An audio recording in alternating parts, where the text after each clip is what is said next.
أعوذ بالله من الشيطان الرجيم.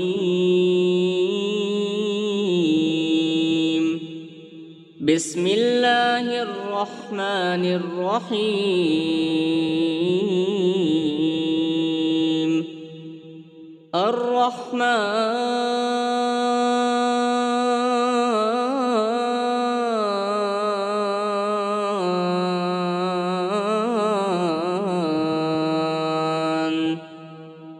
علم القرآن خلق الإنسان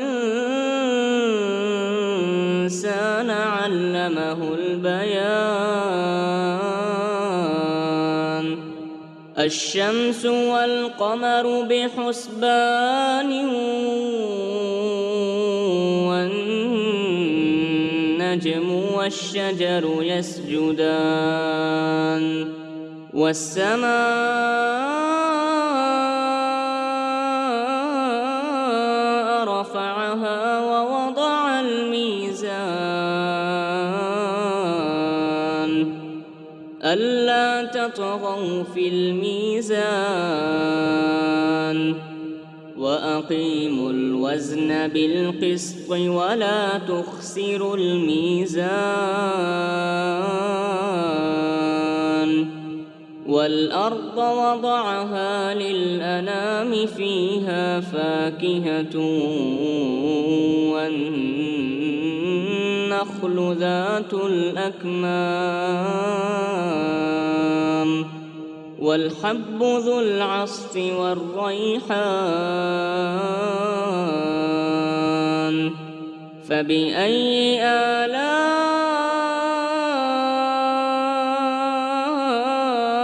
ربكما تكذبان؟ خلق الإنسان من صلصال كالفخار وخلق الجان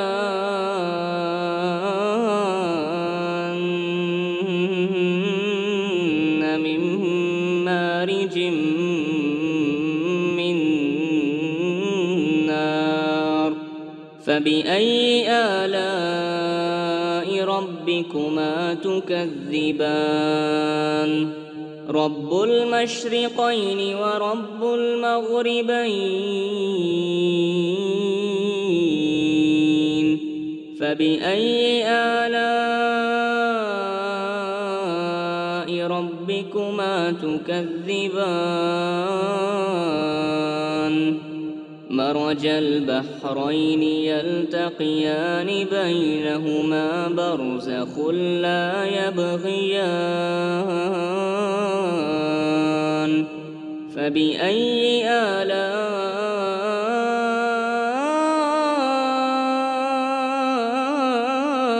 ربكما تكذبان؟ يخرج منهما اللؤلؤ والمرجان. فبأي آلاء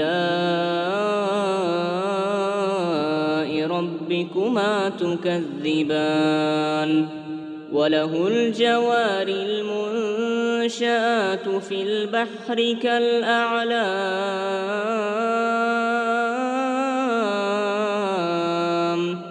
فبأي آلاء ربكما تكذبان؟ كل من عليها فان ويبقى وجه ربك ذو الجلال والإكرام.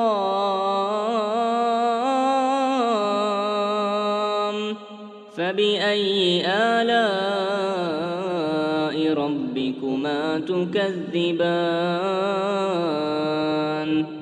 يسأله من في السماوات والأرض كل يوم هو في شأن. فبأي آلاء ربكما تكذبان؟ سنفرغ لكم أيها الثقلان فبأي آلاء ربكما تكذبان يا معشر الجن والإنس إن استطعتم أن تنفذوا من أقطار السماوات والأرض فانفذوا لا تنفذون إلا بسلطان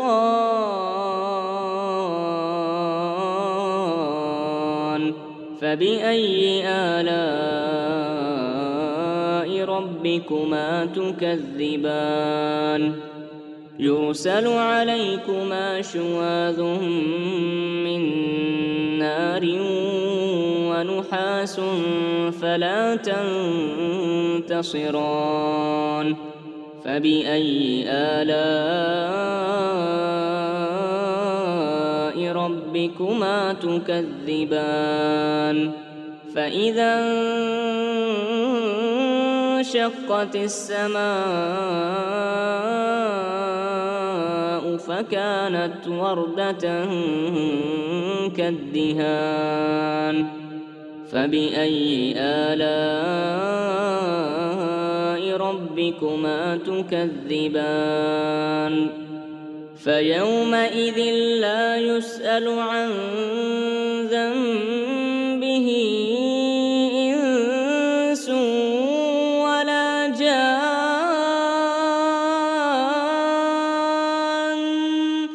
فبأي آلاء ربكما تكذبان يعرف المجرمون بسيماهم فيؤخذ بالنواصي والأقدام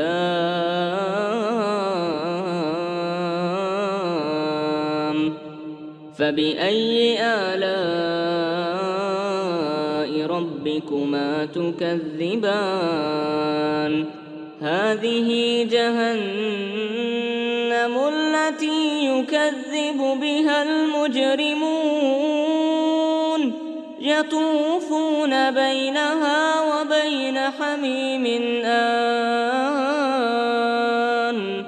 فبأي آلاء ربكما تكذبان ولمن خاف مقام ربه جنتان فبأي آلاء ربكما تكذبان ذواتا أفنان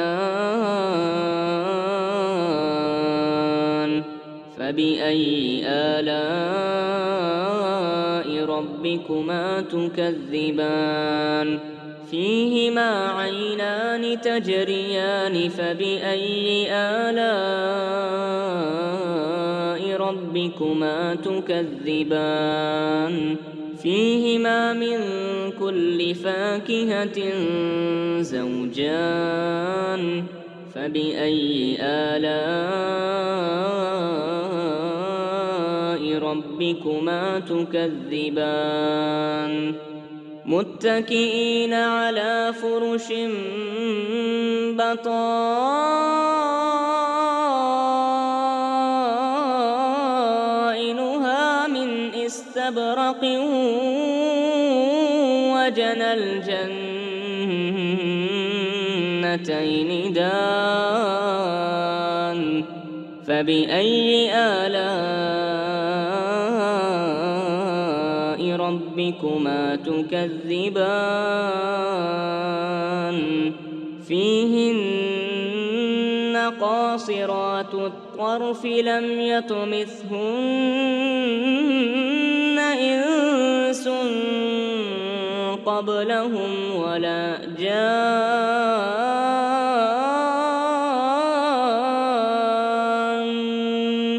فبأي آلاء ربكما تكذبان كأنهن الياقوت والمرجان فبأي آلاء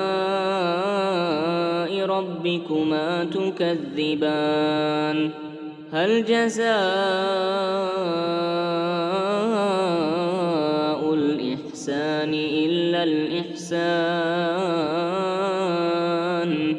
فبأي آلاء ربكما تكذبان ومن دونهما جنتان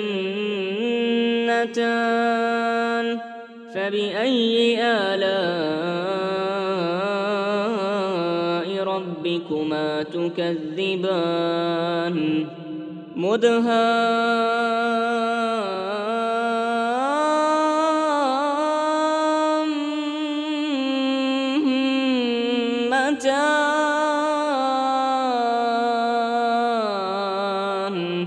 فبأي آلاء ربكما تكذبان فيهما عينان نضاختان فبأي آلاء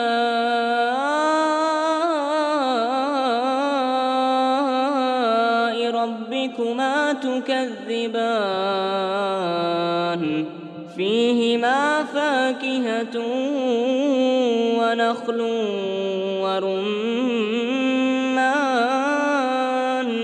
فبأي آلاء ربكما تكذبان فيهن خيرات حسان فبأي آلاء ربكما تكذبان حور مقصورات في الخيام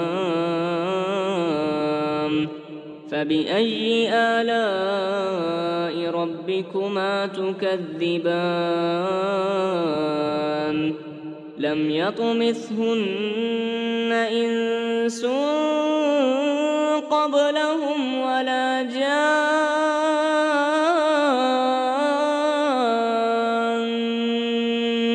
فبأي آلاء ربكما تكذبان